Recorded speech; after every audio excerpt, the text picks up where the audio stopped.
Father's Day weekend of 2007. We're on a night mission and we're going down this road in between two fobs, and all I hear is the passenger side driver scream out, "Wires, wires, wires," and then next thing you know, boom.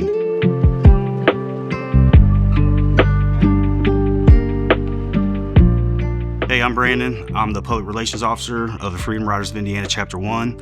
I am a Marine Corps veteran who served 8 years active duty with 2 tours in Iraq, and I am here to tell you my story. I joined in 2004, February 2004, and then in 2005, I went to Iraq for the first time. It was a pretty easy deployment. My second deployment in 2007, that's when I kind of changed courses. That's when Brandon finally became a different version of Brandon. The Humvee that I was driving, it got blew up, but luckily I was able to swerve a little bit and it didn't go off underneath us, just at the side of us. I wasn't bleeding when we got back to the base, so I'm like, cool, I'm good.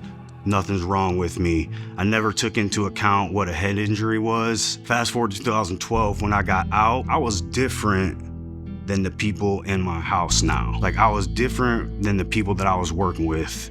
I was always on edge.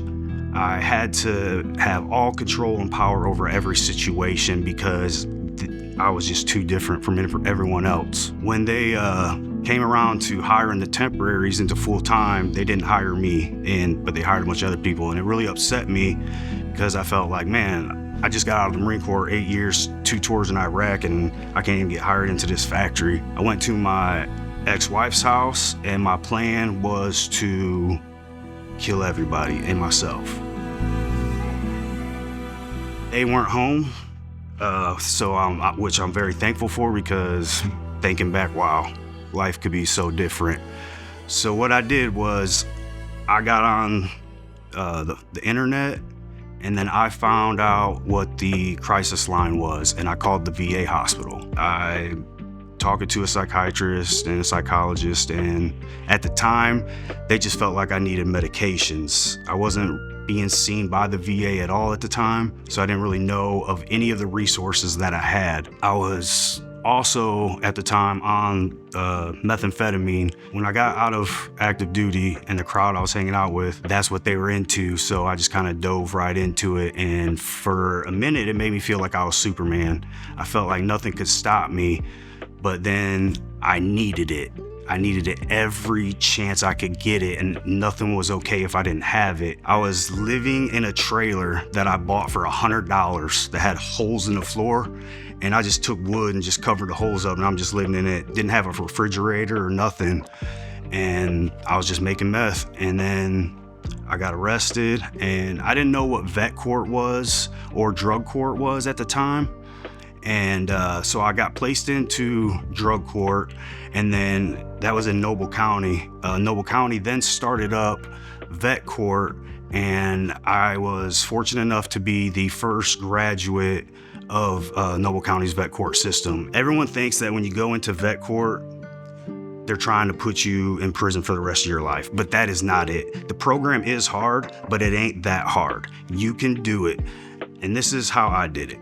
At 3 a.m., I was willing to walk across the town of Ligonier in the middle of winter in sweatpants and tennis shoes and a sweatshirt, and the snow was up to my knees. 3 a.m. just to get some dope. So I looked at it, and I had someone tell me, well, will you do the same thing for your recovery? So I started going to meetings at 4 a.m., 5 a.m., 6 a.m. Whenever they had a meeting, I would go to them. They made me go and get the help that I needed.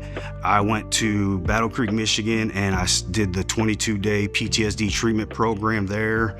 I lived in the shepherd's house for 16 months. It helped me change my life. It helped me find a belief system. It helped me find people that I can gravitate to and help change my life. One of the biggest things for me, leaving Noble County in small town Indiana and coming up here to Fort Wayne, to a bigger city, I seen that there was more options. I seen that there were more people that cared about me.